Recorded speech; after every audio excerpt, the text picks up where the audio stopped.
इस कार्यक्रम के पुण्यार्जक हैं एक बार लगेगा तो 7 पुश्तों तक चलेगा। वंडर सीमेंट, फर्क नजर आएगा।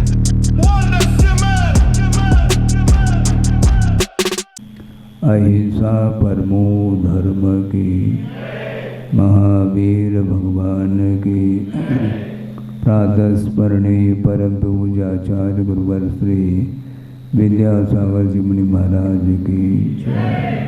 साक्षात विराजमान आचार्य परमेष्ठी भगवान समय सागर जी महाराज की। पुण्य को लाने में समर्थभूत है और दातुं मुक्ति श्रेयम कृतेना, मुक्ति रूपी लक्ष्मी को दिलाने में समर्थभूत अकेली एक भक्ति है। मोक्ष रूपी लक्ष्मी को दिलाने में कारण होती है। वर्तमान में साक्षात प्रभु का हम लोग दर्शन नहीं कर पाते। यहाँ पर विदेह क्षेत्र में विद्यमान 20 तीर्थंकर हैं, ऐसा आगम में पढ़ने को मिलता है। आस्था के साथ पढ़ते हैं तो पुण्य का अर्जन होता है। किसी एक व्यक्ति ने भी तीर्थंकर का दर्शन नहीं किया इस भव में, क्योंकि पंचम काल है। भरत और ऐरावत क्षेत्र में काल का प्रभाव पड़ता है, इसलिए पंचम कलिकाल में साक्षात समोसर में विराजमान जो प्रभु होते हैं, उनका दर्शन, उनके दिव्य ध्वनि सुनने का अवसर हम लोगों को नहीं मिल रहा है। और उनका कितना तेज पुण्य होगा जिन्होंने विदेह क्षेत्र में जन्म लिया। वहाँ पर एक साथ 20 तीर्थंकर विद्यमान हैं। उनके दिव्य ध्वनि सुनने के लिए उनका कितना पुण्य, 7 से पुण्य होगा। जहाँ पर समोशरण में 12 सभाएं लगी हुई हैं। चतुर्निकाय देव भी वहाँ पर विद्यमान हैं और उनके चरणों में गणधर परमेष्टि हैं। केवली भगवान भी हैं और भी मणिपर ज्ञानी, अवधि ज्ञानी, अनेक प्रकार के रिद्धि संपन्न मुनि महाराज भी वहाँ पर विराजमान होते हैं। यहाँ तक कि चतुर्विद संघ मुनि, आरिका, श्रावक, श्राविका, इनका भी वहाँ पर विद्यमान होना होता है। और इसके अलावा पशुवती के जीव भी वहाँ पर धर्म श्रवण करते रहते हैं। कहाँ भव से भवांतर जो वैर लेकर के आए हैं, ऐसे क्रूर जाति के तिर्यंच भी उनके चरणों में जा कर के वो सारी क्रूरता समाप्त होती है, वैर समाप्त हो जाता है और उनके चरणों में शांति के साथ बैठ करके वो धर्म श्रवण करते हैं और धर्म श्रवण के माध्यम से सम्यक की उत्पत्ति भी होती है। आपने पुराणों में पढ़ा होगा, महावीर भगवान का जीव युग के आदि में वृषभनाथ हुए हैं और उस समय भी वह मारीची था, किंतु मनुष्य जीवन में आने के बाद भी मति सुधरती नहीं और वृषभनाथ भगवान के केवल ज्ञान में बात आई कि और भी कोई भविष्य में तीर्थंकर होंगे क्या। तो उन्होंने ये कहा था कि मारीची वह अंतिम तीर्थंकर होगा। सोचो चतुर्थ काल कितना दीर्घ काल है कि 42,000 वर्ष कम एक कोड़ा कोड़ी सागर प्रमाण चतुर्थ काल का काल माना जाता है। और उस युग के आदि में वृषभनाथ हुए और उन्होंने कहा कि अंतिम तीर्थंकर महावीर होंगे। सोचो विचार करो, एक कोड़ा कोड़ी लगभग इतने दीर्घ काल तक परिभ्रमण करते रहे वो, और अंत में जाकर के वे मोक्ष मार्ग के नेता बने। सोचने की बात है। उनके पूर्व भोग के बारे में थोड़ा सा विचार कर लें। प्रथमाण योग का स्वाध्याय आप लोगों को करना चाहिए, जिस अनुयोग में महापुरुष अथवा 63 शलाका पुरुषों का जीवन वृत्तांत मिलता है। उसको पढ़ने से ज्ञात होता है कि किस प्रकार जीव का विकास होता है और किस प्रकार जीव का विनाश होता है। जीव का विकास जो होता है अपने ही आत्मगत उज्ज्वल परिणामों के माध्यम से, निर्मल परिणाम के माध्यम से आत्मा का विकास होता है, और विनाश होता है तो आत्मगत जो पाप में परिणाम है, विषयजन्य परिणाम है, मोहजन्य परिणाम है, उसके माध्यम से ही जीव अधोगति का भी पात्र बनता है, दुर्गति का पात्र बनता है। इस प्रकार हमें आगम में सुनने को मिलता है, पढ़ने को मिलता है। सोचने की बात है। रिद्धिधारी मुनि महाराज आकाश मार्ग से जा रहे हैं और एक धरती पर सिंह जिसने हिरण को पछाड़ दिया है, शिकार कर लिया है और वह मृत पड़ा हुआ है। और उसी समय 2 चारण रिद्धि मुनि महाराज आकाश मार्ग से जा रहे थे, रिद्धिधारी थे। उनकी उसके ओर दृष्टि पड़ जाती है। नीचे उतर करके आते हैं और बोलते हैं कि हे पापिन, तुमने ये क्या कर लिया? महान पाप कर लिया तुमने, ऐसा करना नहीं चाहिए। आगम के माध्यम से 2 शब्द उसने सुन लिया और तत्काल जाति स्मरण हो जाता है, और उसके माध्यम से उसके आंखों में आंसू आ जाते हैं। सामने मृत पड़ा हुआ है हिरण, और ऐसी क्रूरता थी, वह क्रूरता क्षण भर में समाप्त हो जाती है। वीतरागता का दर्शन करने से भव भवांतर से आया हुआ वह पाप भी धुल जाता है, और सारा वह अतीत का वृत्तांत इतिहास सामने आता है। तो उसने सोचा, भगवान अब इसके उपरांत कभी भी भूल करके मैं जीव का वध नहीं करूँगा। ये आगम ग्रंथों में ये विषय आता है, षटखंड आगम जिसको बोलते हैं, जिसकी टीका वीरसेन स्वामी ने की है।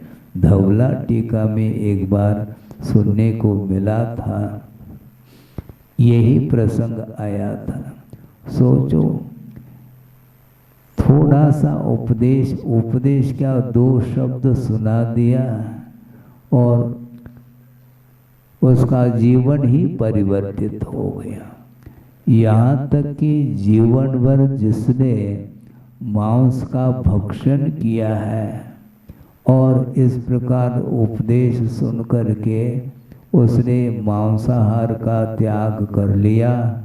इतना ही नहीं, किंतु उसने अब शाकाहारी तो बन गया, किंतु उसमें भी सूखे सूखे पत्ते खा कर के जीवन व्यतीत कर रहा है। सोचो कितना परिवर्तन, आमूल चूल जीवन में परिवर्तन जो आता है, सुनते ही हमें विस्मय सा होता है।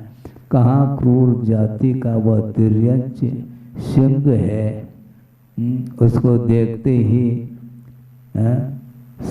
सामने आते कप जाए, हार्ट फेल हो जाए, इस प्रकार उसकी क्रूरता देख करके इसके उपरांत भी उसने मांस भक्षण करना छोड़ दी, और यहाँ तक कि अब वह हरा हरा घास भी खाना पसंद नहीं कर रहा है, और सूखे सूखे पत्ते उसके परिवारजन ला करके रखते हैं, तब वह खा लेता है। और यहाँ तक कि जीवन के अंत में सल्लेखना पूर्वक समाधि मरण को प्राप्त करके देव गति को प्राप्त होता है। सोचने की बात है, आप लोग तो मानव हो, कहाँ तो वह क्रूर तिर्यंच, और दो शब्द सुन करके उसकी काया में परिवर्तन आया, पूरा जीवन ही परिवर्तित हो गया। इसको बोलते हैं भावों का खेल है। वस्तुतः ये जीवन कब से चला आ रहा है, अतीत जीवन अनंत काल से ये चला आया है। अनंत भव निकल गए हैं, जन्म मरण करते करते करते अनेक प्रकार की गतियों में अनेक प्रकार के पर्यायों को प्राप्त करता हुआ संसारी प्राणी परिभ्रमण करता है। इसलिए संसार परिभ्रमण को समाप्त करने के लिए ही देव शास्त्र गुरु की आराधना करना चाहिए। प्रतिदिन आप लोग पूजन अभिषेक करते होंगे, करना चाहिए, देव दर्शन करना चाहिए, और अपने परिवार में जो छोटे छोटे बालक बालिकाएं होती हैं उनके ऊपर भी संस्कार, धार्मिक संस्कार देना चाहिए। मैं इसलिए कहना चाहता हूँ कि वर्तमान में जो युग चल रहा है, ये पाश्चात्य संस्कृति जो आई है, इसके कारण प्रत्येक संसारी प्राणी इन विषयों में डूबा हुआ है। अनेक प्रकार के संसाधन के माध्यम से वह विषयों में लीन होता है और उसके माध्यम से पाप का अर्जन करता है। इसलिए आप लोग मनुष्य जीवन को सार्थक बनाने के लिए क्या करना चाहिए? करना कुछ भी नहीं, बस इतना है कि आदर्श जीवन व्यतीत होना चाहिए। भले ही बड़े बड़े व्रत नियम धारण कर सको नहीं कर सको, ये अलग विषय है, किंतु कम से कम आदर्श जीवन होना चाहिए। सप्त व्यसनों का त्याग करना चाहिए। मद्य मधु मांस आदि का त्याग जिसने किया है तो अच्छा किया है, जिसने नहीं किया है तो उसको संकल्प पूर्वक सप्त व्यसन का त्याग करना चाहिए। जबकि यह पंचम काल की विशेषता है, सप्त व्यसन त्याग करना चाहिए। इस प्रकार करने की आवश्यकता नहीं पड़नी चाहिए, क्योंकि यह सेवन करने योग्य है ही नहीं। इसके उपरांत भी उपदेश में इस बात को रखने की आवश्यकता पड़ रही है। इनडायरेक्ट मांस का सेवन कर होता है, ये ध्यान रखो।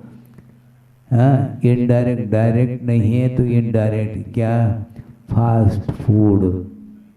फास्ट फूड अनेक प्रकार के जो खाद्य वस्तु बनाए जाती हैं, वो कहाँ पर बनता है वो जा कर के देखो तो समझ में आ जाता है। आर्टिकल पढ़िएगा, आलेख वगैरह में पढ़ो तो समझ में आ जाता है। ये जितने भी फास्ट फूड हैं उसमें मांस का अंश है, उसके बिना ये बनते ही नहीं। अब सोचो, जो अदर लोग समाज के लोग हैं उनको तो हम नहीं समझा पाएंगे, किंतु जैन कुल में पैदा होने के उपरांत भी ये सारे वर्तमान में ये वस्तुएं बढ़ रही हैं और स्वयं भी उसका सेवन करते हैं और बच्चों के लिए भी उसी को दे देते हैं, तो इसके माध्यम से पतन नहीं होगा क्या? जानते हुए भी यदि मान लो नहीं छोड़ेंगे तो इससे बड़ा और कोई भी पाप नहीं माना जाएगा। इसलिए आप लोगों को ध्यान में रखना चाहिए, ऐसे पशुओं का मांस उसमें और कुछ केमिकल इत्यादि डाल करके और सुगंधित पदार्थ डाल करके उसको बना करके पैकिंग करके रख देते हैं। उसके माध्यम से ऐसा लगता है कि इसमें कुछ मिलाया नहीं गया, देखने में इस प्रकार लगता है, किंतु उसमें क्या क्या चीज़ें डली हैं ये सबको ज्ञात है। इसलिए पशु हो करके भी, क्रूर सिंह हो करके भी अपने मांस का भक्षण करना छोड़ दे और यहाँ तक कि वह सूखे सचित त्याग प्रतिमा जिसको बोलते हैं, अब हरे हरे घास इत्यादि का भी सेवन नहीं करेंगे और वह समाधि मरण करके स्वर्ग को पहुँच गया। इसको बोलते हैं धर्म की आराधना करने से विकास होता है। इसलिए आप लोगों को प्रथमान योग आदि ग्रंथों का स्वाध्याय करके अपने जीवन को सार्थक बनाना चाहिए। पुण्य का अर्जन बहुत दुर्लभ होता है। कुछ समय के लिए मान लो पूजन अर्चन आदि करते हैं, अन्यथा न लें, किंतु 10-15 मिनट के लिए ये धार्मिक कार्य करके 24 घंटा हम और क्या करते हैं ये भी तो समझो, सोचो। उसके माध्यम से कितना अनर्थ कर रहे हैं, ये नहीं होना चाहिए। गुरुदेव ने ये कहा था सबसे अधिक पाप किससे होता है? उन्होंने ये कहा था कि अनावश्यक जो वस्तुओं का संग्रह है उसके माध्यम से ही पाप की मात्रा बढ़ती चली जाती है। अनावश्यक नहीं होना चाहिए। और ऐसे वस्तुओं का इस्तेमाल करते हैं जो कि वो हिंसा से निर्मित वस्तु हैं, जैसे सौंदर्य प्रसाधन वस्तु जिसको बोलते हैं आप लोग, और वो जीवों का वध होता है, उसके माध्यम से उसमें जो भी मिलता है उन लोगों को, और उसमें कुछ केमिकल आदि डाल करके इस प्रकार के वस्तुओं का निर्माण करते हैं, जिसके माध्यम से शरीर को संस्कारित करने के लिए उसका उपयोग करता है संसारी प्राणी। जबकि जीवों का जब वध होता है तब ये चीज़ें बनती हैं। इसलिए वस्तुतः स्नान आदि करना ये आवश्यक है। शुद्धिकरण की अपेक्षा से पूजन अर्चन आदि करना होता है। इसलिए इसके उपरांत भी इन चीज़ों का उपयोग हमें नहीं करना चाहिए। कम से कम उपदेश सुन करके और अन्य चीज़ों का उपयोग भी तो किया जा सकता है, लेकिन नहीं होता। ये सप्त धातुमय शरीर है और इस शरीर को संस्कारित करने के लिए संसारी प्राणी आगे पीछे कुछ भी विचार नहीं करता और इस प्रकार के वस्तुओं का प्रयोग करता है, जिसके माध्यम से हिंसा होती है। इसलिए 5 पापों से बचने के लिए अपने को सात्विक जीवन जीना चाहिए। आदर्शमय जीवन जीने से ही परिणामों में सात्विकता आती है, परिणाम उज्जवल हो जाते हैं और उसके माध्यम से जीवन का विकास प्रारंभ होता है। इसलिए पुराण आदि ग्रंथों को पढ़ने से ज्ञात होता है कि संसारी प्राणी कब से परिभ्रमण करता आया है और कब तक परिभ्रमण करेगा इसके बारे में कोई भी जान नहीं सकते हैं। अतीत के अनंत भव व्यतीत होने के बाद भी एक भव संबंधी भी कोई स्मृति नहीं रही, कोई किसी को भी स्मरण नहीं है कि मैं कहाँ से आया हूँ और मुझे कहाँ जाना है, इसके बारे में कोई भी आपको जानकारी नहीं है। तो महाराज हम कैसे जान पाएंगे? जाति स्मरण तो किसी को है ही नहीं, अवधि ज्ञान किसी को है ही नहीं। तो ऐसे स्थिति में हम अतीत के बारे में कैसे समझें?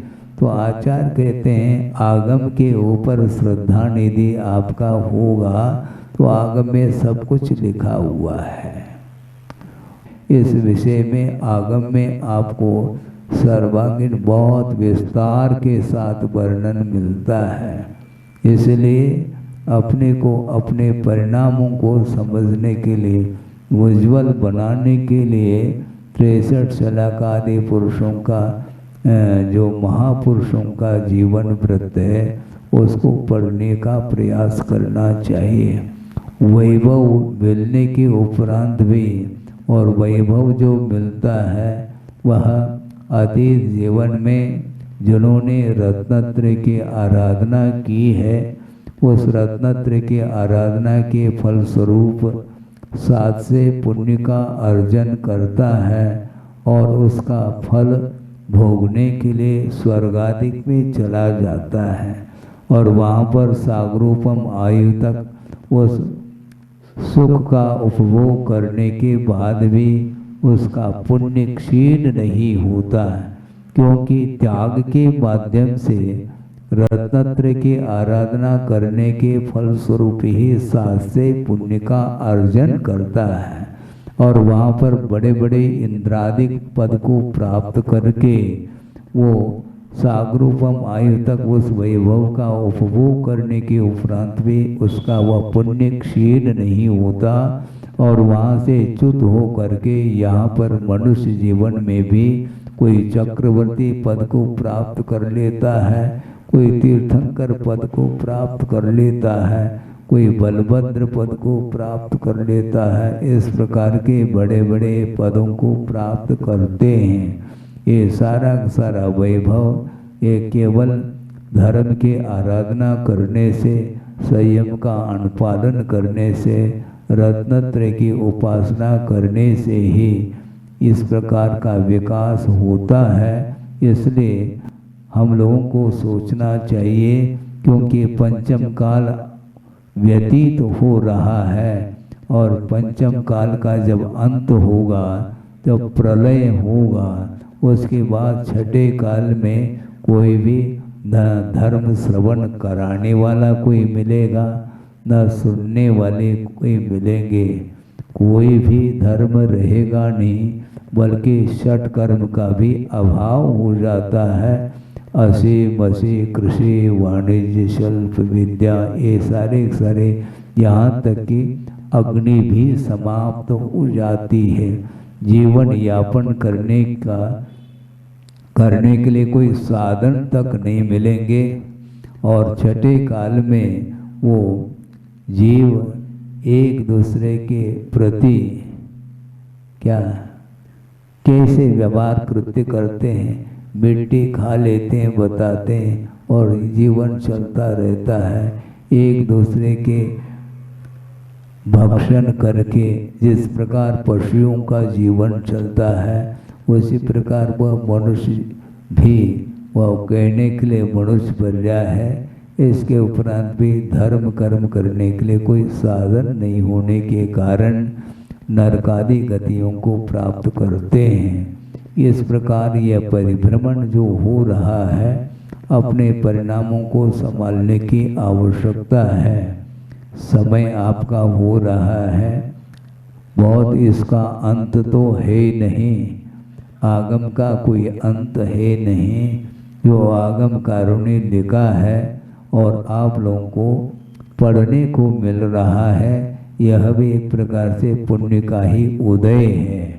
और छठे काल में आगम सब समाप्त हो जाएगा। सुनाने वाले भी नहीं मिलेंगे और सुनने की क्षमता भी नहीं रहेगी। इसलिए जब तक जीवन अपना वर्तमान का चल रहा है, तब तक शक्ति जब तक है, तब तक उसका उपयोग करके पंचेंद्र के विषयों के प्रति जो आसक्ति है वह धीरे धीरे कम करते करते करते प्रभु की आराधना करते हुए अपने परिणामों को आप उज्ज्वल बनाने का पुरुषार्थ किया जा सकता है, क्योंकि बिना पुरुषार्थ के कोई भी वस्तु मिलती नहीं है। केवल आप मुझे मिल जाए कहोगे तो मिलने वाली चीज नहीं है। इच्छा करने से कोई चीज मिलती नहीं। मुझे मोक्ष मिल जाए तो मिल जाएगी क्या मुक्ति? ऐसे मुक्ति नहीं मिलती। मोक्ष मार्ग पर चलना पड़ता है और कठिन साधना करनी पड़ती है। पता नहीं कितने भव लगते होंगे, इसके बारे में कहा नहीं जा सकता। इसलिए निरंतर धर्म के प्रति आस्था रखते हुए बिना किसी विषयों की आकांक्षा के ये धर्म की उपासना करते हैं निश्चित रूप से, क्योंकि यह विश्वास है और आस्था है। आस्था जिसके अंदर नहीं है उसके लिए उपदेश भी सुनाना बहुत कठिन हो जाता है, क्योंकि आस्था के बिना वह उपदेश उसके जीवन के लिए उपयोगी नहीं हो सकता। मात्र ज्ञान सुनना अलग वस्तु, ज्ञान प्राप्त करना अलग वस्तु, किंतु अपने जीवन में उस ज्ञान का उपयोग करते हुए कर्म को काटने के लिए, कर्म के क्षय करने के उद्देश्य से यदि स्वाध्याय आदि करते हैं, निश्चित रूप से ज्ञान की सार्थकता भी होती है। क्योंकि विश्वास यदि है तो ज्ञान में समीचीनता आती है, उसके माध्यम से विवेक जागृत होता है और विवेक के अभाव में अनेक प्रकार के अनर्थ घटित हो जाते हैं जीवन में। क्योंकि ज्ञान नहीं होने के कारण, विवेक जागृत नहीं होने के कारण पुण्य और पाप के स्वरूप के विषय में कोई भी जानकारी नहीं रहती है। आपने सोचा होगा, आप लोग तो जैन कुल में पैदा हुए हैं, जो अन्यान्य कुल होते हैं, जो निम्न स्तर के कुल माने जाते हैं, जिस कुल में किसी भी प्रकार से अहिंसा हिंसा के बारे में कोई जानकारी नहीं है। एक कसाई देख लो, एक मछुआरा देख लो, उसका जीवन यापन कैसा होता है। जीवन के आदि से लेकर के अंत तक वह इसके अलावा और कुछ भी नहीं करता, और इस अज्ञान के कारण पाप का अर्जन होता है तो पुनः वह अधोगति का पात्र बनता है। इसलिए बहुत वर्तमान का जीवन आप लोगों का इतना पवित्र है, क्योंकि अतीत में आपने जो भी पुरुषार्थ किया होगा उसके फलस्वरूप जैन कुल में पैदा हो गए और गुरुओं का समागम भी मिलता रहता है और प्रवचन आदि सुन करके उसके माध्यम से अपने जीवन में अपनी शक्ति के अनुरूप उसका उपयोग करने के लिए भी क्षमता आ जाती है।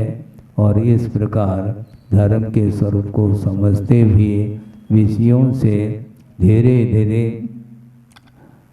विषयों से अपने जीवन को ऊपर उठाते हुए अपने जीवन को सार्थक करना चाहिए, जिसके माध्यम से भविष्य का जीवन उज्जवल हो सकता है।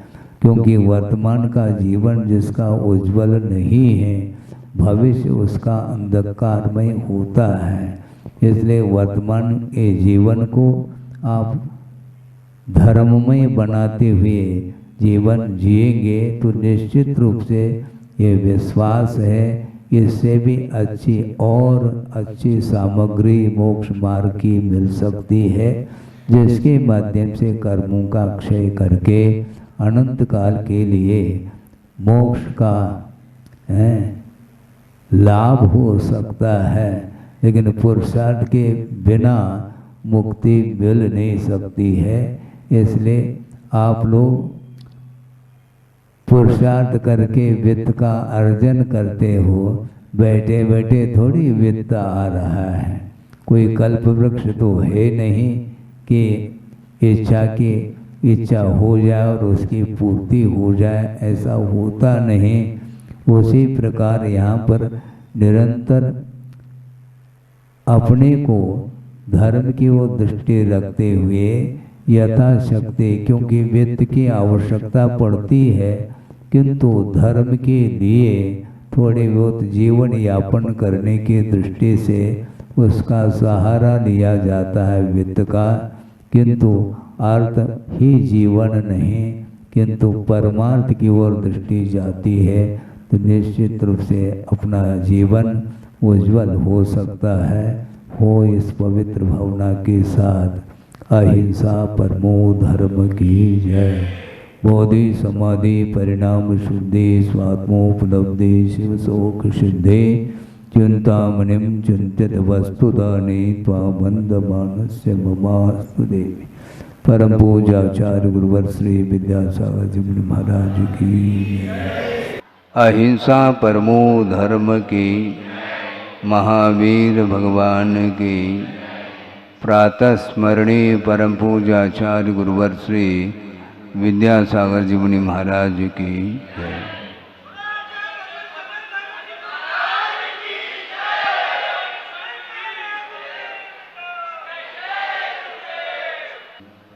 आप लोग प्रवचन की अपेक्षा अथवा तत्व चर्चा को सुनते हुए धर्म ध्यान के साथ समय को व्यतीत किया है। इसी प्रकार जो भी अपना शेष जीवन है वह जीवन भी धर्म ध्यान के साथ व्यतीत हो, इसमें निरंतर पुरुषार्थ करते रहना चाहिए। क्योंकि मन के माध्यम से ही परिणामों में उज्ज्वलता निर्मलता आती है और मन के माध्यम से ही कालुष परिणाम भी उत्पन्न होते रहते हैं। मन में जो कलुषता आती है उसमें अलग निमित्त होता है, जो कि वह आश्रव के लिए कारण माना जाता है। मन वचन काय की जो प्रवृत्ति चेष्टाएं होती हैं, यदि वो चेष्टाएं हैं अशुभात्मक होती हैं तो उसके माध्यम से मन में कलुषता आती है, उसके माध्यम से पाप का अर्जन होता है और शुभ चेष्टाओं के माध्यम से पुण्य का संचय होता है। हमें मात्र पुण्य का संचय नहीं करना, इसलिए कहा जा रहा है पुण्य का संचय कषाय की मंदता के कारण होता रहता है, वह इतना महत्वपूर्ण नहीं है। किंतु विषयों की आकांक्षा से ऊपर उठ करके जो निधान के अभाव में जो पुण्य संचित होता है वह पुण्यान बंदी पुण्य माना जाता है। वह परंपरा से मोक्ष के लिए कारण सिद्ध होता है और उसके माध्यम से ही गुणस्थान का विकास भी होता है और कर्मों का आश्रव भी भूमिका के अनुरूप होता रहता है, निर्जरा भी होती रहती है। पाप कर्म की निर्जरा और पुण्य का संचय, ये दोनों जो होते हैं वे विषयों की आकांक्षा से जब हम ऊपर उठ करके प्रभु की अथवा गुरु की आराधना करते हैं तो उसके माध्यम से ये परिणाम सामने आता है। गुरुदेव ने एक बार प्रसंग के अनुरूप कहा था कि परिणाम के दो अर्थ हुआ करते हैं। एक परिणाम का अर्थ भाव और एक परिणाम का अर्थ रिजल्ट। हाँ, मतलब अपने परिणाम ही परिणाम के लिए कारण है, अर्थात अपने परिणाम ही रिजल्ट के लिए कारण है। उन्होंने एक बात और कही थी, वो भी बहुत महत्वपूर्ण इसलिए है कि साधन महत्वपूर्ण है, किंतु साधन से भी और कोई महत्वपूर्ण वस्तु है क्या? देव शास्त्र गुरु का आलम्बन लेने से आत्मा की उन्नति होती है, उत्थान होता है। लेकिन देव गुरु शास्त्र का आलम्बन लेते हुए भी यदि उद्देश्य कर्मक्षय को लेकर के यदि है तो वो सारे साधन आपके लिए विकास के लिए सिद्ध होते हैं। उन्होंने ये कहा था, यद्यपि कारण के अनुरूप ही कार्य होता है, ये बिल्कुल क्लियर है, किंतु ये जो साधना की जाती है उसके पीछे जो अभिप्राय है वह साधन से भी महत्वपूर्ण है, ऐसा उन्होंने कहा था। किमर्थम, ये कार्य हम जो कर रहे हैं, धार्मिक जो क्रियाएं हम कर रहे हैं, उसके पीछे हमारा उद्देश्य क्या होना चाहिए?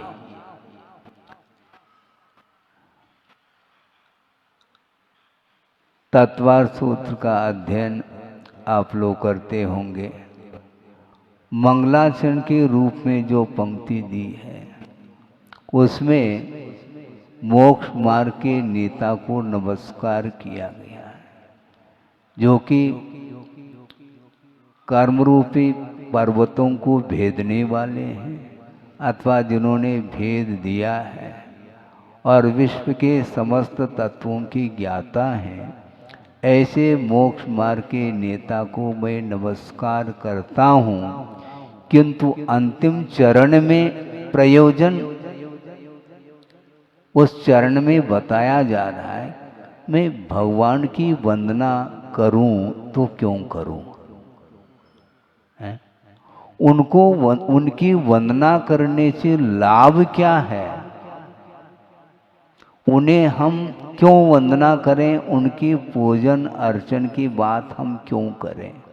उनकी स्तुति क्यों करें? यह महत्वपूर्ण है, करना मात्र महत्वपूर्ण नहीं, क्योंकि अतीत अनंत काल व्यतीत हुआ है। कई बार इस प्रकार के मोक्ष मार्ग के साधनों को उपलब्ध किया होगा। अपने ही परिणामों को पवित्र बनाते हुए अनेक प्रकार के जो मोक्ष मार्ग संबंधी जो साधन सामग्री हैं उनको उपलब्ध करने के उपरांत भी अभी तक इस धरती पर हम घूम रहे हैं, इसके पीछे कारण क्या है?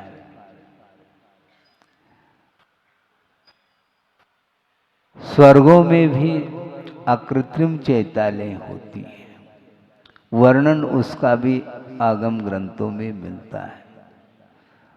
रत्नमयी प्रतिमाएं हैं वहाँ पर, वो तुंग जो जिनालय हैं वे भी कृत्रिम नहीं हैं। अकृत्रिम जिनालय में 500 धनुष की ऊंचाई जिसकी है, ऐसे रत्नमयी प्रतिमाओं का दर्शन भी संसारी प्राणी ने अतीत में न जाने कितने बार कर ली हो, उसके बाद भी परिणाम उसके पवित्र नहीं हो पा रहे हैं। यदि पवित्रतम परिणाम होते तो यहाँ पर संसार में पुनः परिभ्रमण उसका क्यों हो रहा है? ये महत्वपूर्ण है।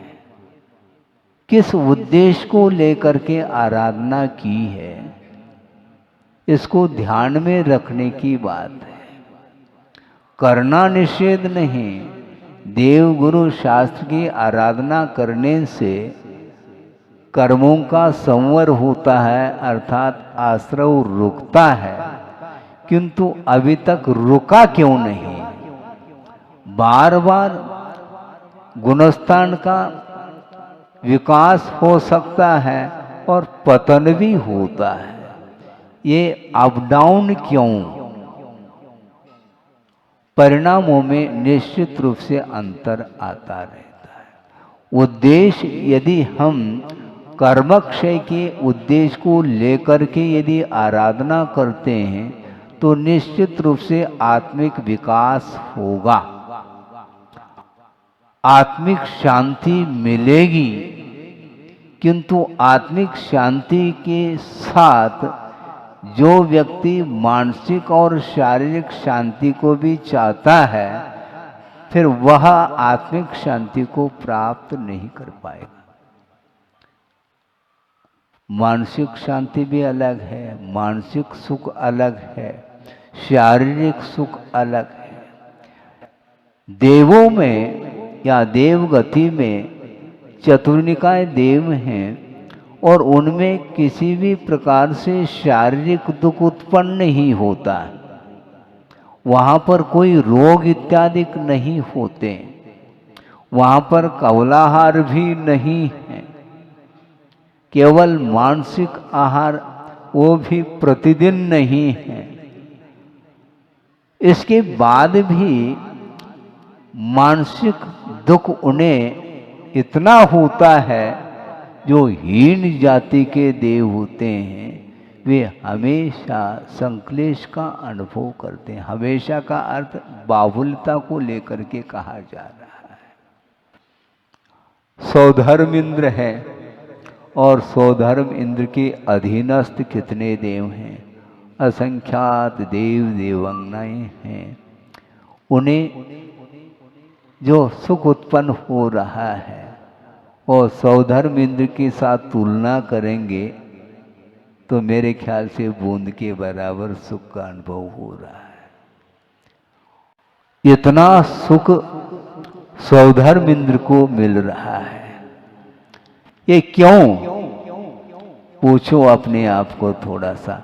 उन्हें इंद्र पद क्यों मिला और बाकी सारे देव पर्याय को प्राप्त करते हुए भी ये हीनता का अनुभव, दीनता का अनुभव क्यों कर रहे हैं? ये कर्म का ही एकमात्र परिणाम है, रिजल्ट है। अतीत में जो पेपर लिखा था वह रिजल्ट सामने आ रहा है। अवधिज्ञान आदि के माध्यम से भी ये बात स्पष्ट हो जाती है उन्हें कि देखो हमने भी साधना की है और इन्होंने भी साधना की है, किंतु इनकी साधना का और हमारी साधना का आपस में यदि तुलना करते हैं तो जमीन आसमान का अंतर रिजल्ट को लेकर के मिल रहा है। रत्नत्रय की आराधना जिन्होंने की है, मात्र कर्म क्षय के प्रयोजन को लेकर के जिन्होंने साधना की है, उसके माध्यम से 7 से पुण्य का अर्जन होता है। रत्नत्रय की निरंतर साधना और निर्दोष साधना करते हुए काफी समय व्यतीत किया। बीच में कर्म के उदय के कारण अनेक प्रकार के उपसर्ग भी सहन करने पड़े। परिचय और उपसर्ग ये दोनों गुरुदेव का कहना था कि मोक्ष मार्ग जो रास्ता है वह कहाँ से निकलता है? वो परिचय और उपसर्ग के बीच में से ही वह मोक्ष मार्ग निकलता है। क्या करना है? मोक्ष मार्ग पर चलना है महाराज, चलना है तो पहले ये सोच लो उपसर्ग और परिचय सहन करना पड़ेगा। यदि करने की कैपेसिटी सामर्थ्य हो तो कदम उठाओ, नहीं हो तो जहाँ है वहीं पर रह करके जो साधना कर रहे हैं निरंतर उनकी आराधना करो। जो साधक हैं उनकी आराधना करने से भी भविष्य उज्जवल होता है। स्वयं साधना नहीं कर पा रहा है किंतु जो साधक हैं उनकी प्रशंसा, उनकी स्तुति, उनकी वंदना, उनकी पूजा आदि के माध्यम से भी वह पुण्य का संचय करता है। तो इसलिए ये जो जितने भी धार्मिक क्रियाएं हैं उसके पीछे उद्देश्य रहता है, लक्ष्य रहता है, जिसको एम बोलते हैं। आप क्या लक्ष्य बनाया आपने, लक्ष्य के अनुरूप परिणाम निकलेगा। कुछ दिन पूर्व में ही यह दृष्टांत सुनाया था और पुनः सुना देता हूँ क्योंकि बाहर की बहुत सारी जनता यहाँ पर एकत्रित हुई है कि वह रावण है जो कि अर्धचक्री है वो। हाँ, उसके पास भी वैभव है, वैभव की कोई कमी नहीं है। सुना था हमने कि रावण के पास कितनी रानियां हैं? 18,000 सुन रहे हैं, हो सकता है।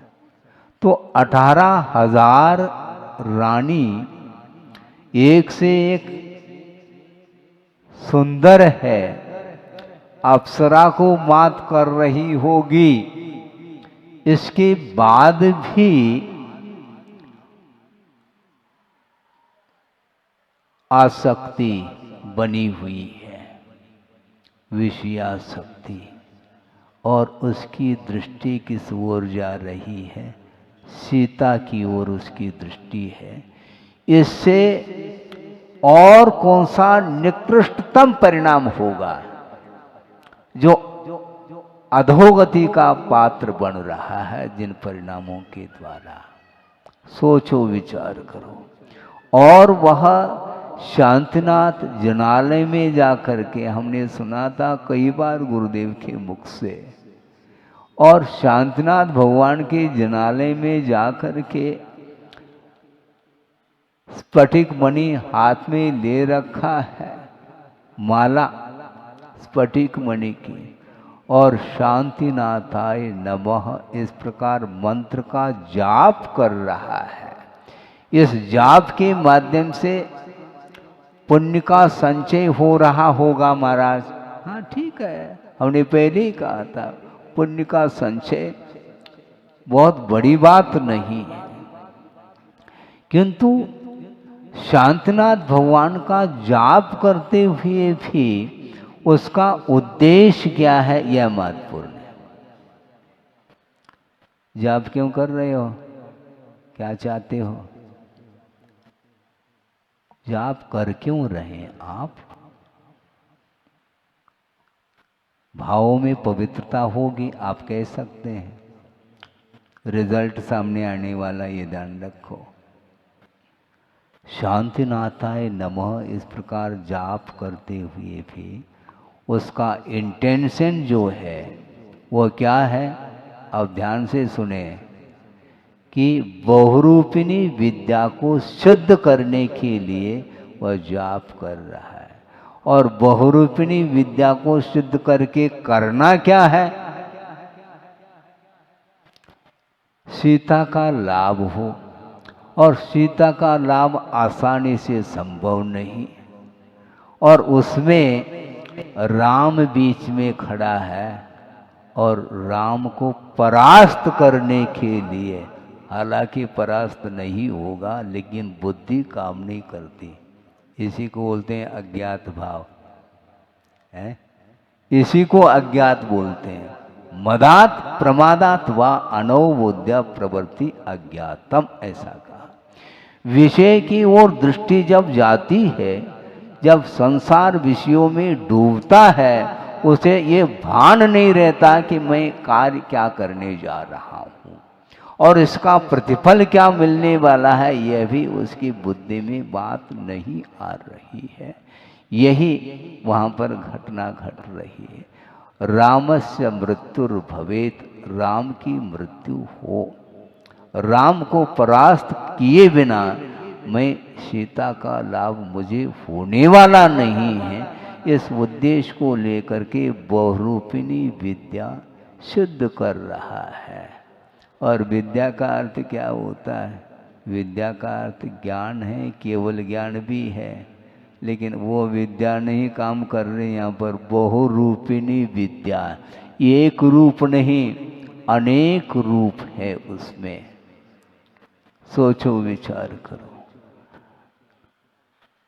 ये भीतर भाव चल रहा है, ये विचार उत्पन्न उसके अंदर हैं और उस जाप को वो जो कर रहा है अनुष्ठान, जापानुष्ठान, उसको देख करके आपको विस्मय होगा, अरे कितनी एकाग्रता है इसकी, भगवान के समान बेटा है।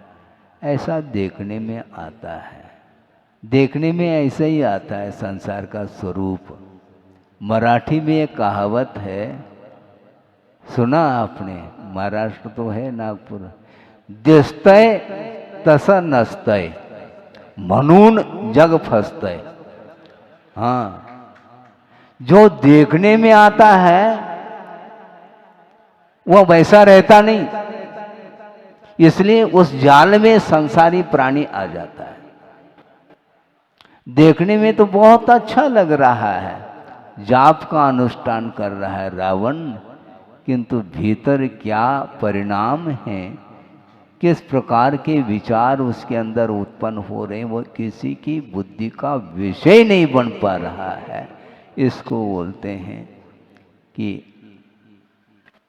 विषयासक्ति की पराकाष्ठा जिसको बोलते हैं। और उस समय हिताहित का बोध नहीं हो पाता, इसको अज्ञात भाव बोलते हैं। मुझे पता नहीं, इसका नाम अज्ञात नहीं, पता सब है। हाँ, मंत्र का जाप करना कैसा पता है उसको? जिसको कुछ भी पता नहीं तो लापता हो जाएगा वो। ऐसा थोड़ी है, बुद्धि उसकी काम कर रही है, किंतु विपरीत दिशा की ओर उसकी बुद्धि काम कर रही है। सन्मार्ग की ओर दृष्टि होती तो इस प्रकार वह अहितकारी कार्य नहीं कर सकता, किंतु विनाश काले विपरीत बुद्धि ऐसा बोलते हैं, उसका विनाश ही होना है।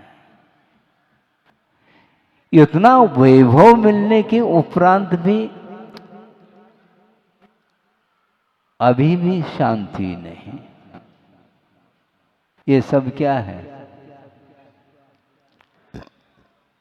विषयजन्य जो सुख है वह कभी भी शांति को उत्पन्न नहीं कर सकता, क्योंकि वह विषयजन्य जो सुख है वह पाप के लिए कारण माना है। पाप बीजे ऐसा कहा, ये पाप का बीज है।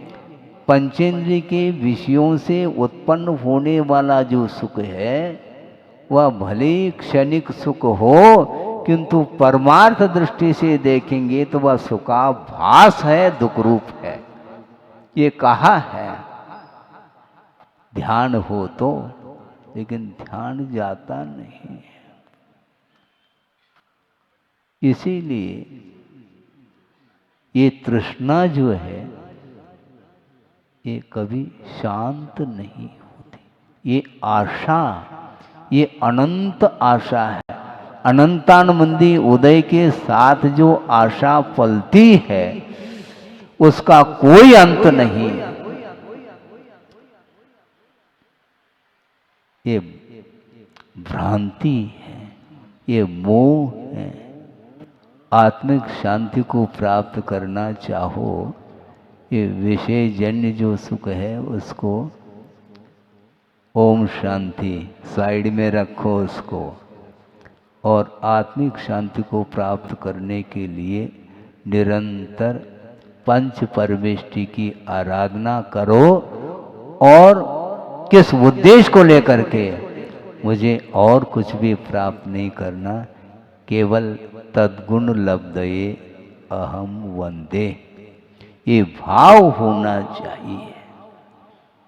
लेकिन ये भाव तो रहे और अधोगति का पात्र बन रहा है, इसलिए अपने परिणाम ही परिणाम के लिए कारण सिद्ध हो रहा है। दूसरा कोई कुछ नहीं कर सकता। इस जीव के पतन में बहिरंग कारण कुछ भी हो सकता है, लेकिन अंतरंग कारण हमेशा बलवान हुआ करता है।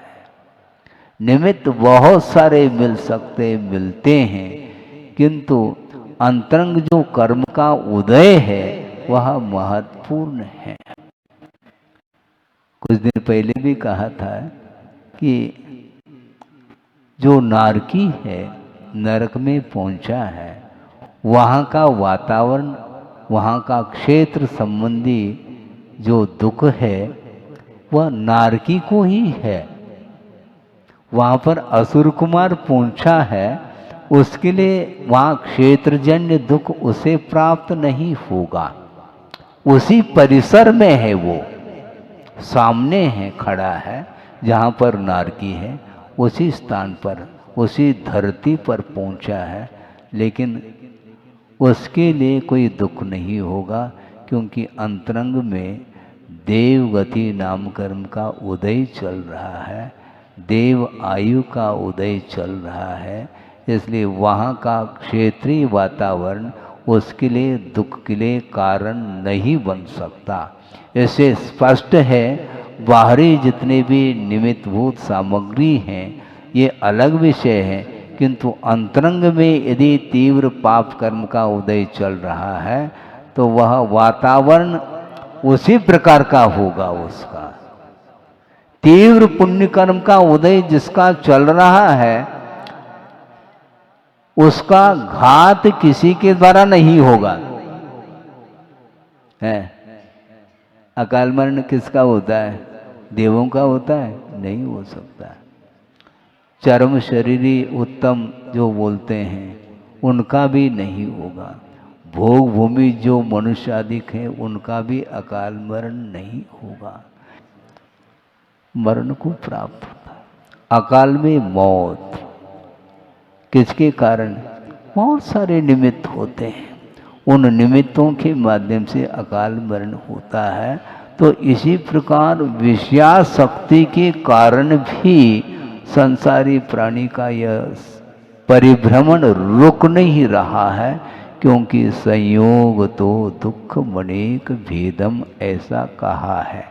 आपका समय हो रहा है, जबकि प्रतिदिन 9:15 बजे प्रवचन समाप्त किया जाता था और आज 9:25 हो चुके हैं। इसलिए हम इतना ही समझाना चाहते हैं। समझाना क्या, आचार्य महाराज ने कहा था, कम समझाओ ज़्यादा समझो, ऐसा उन्होंने कहा।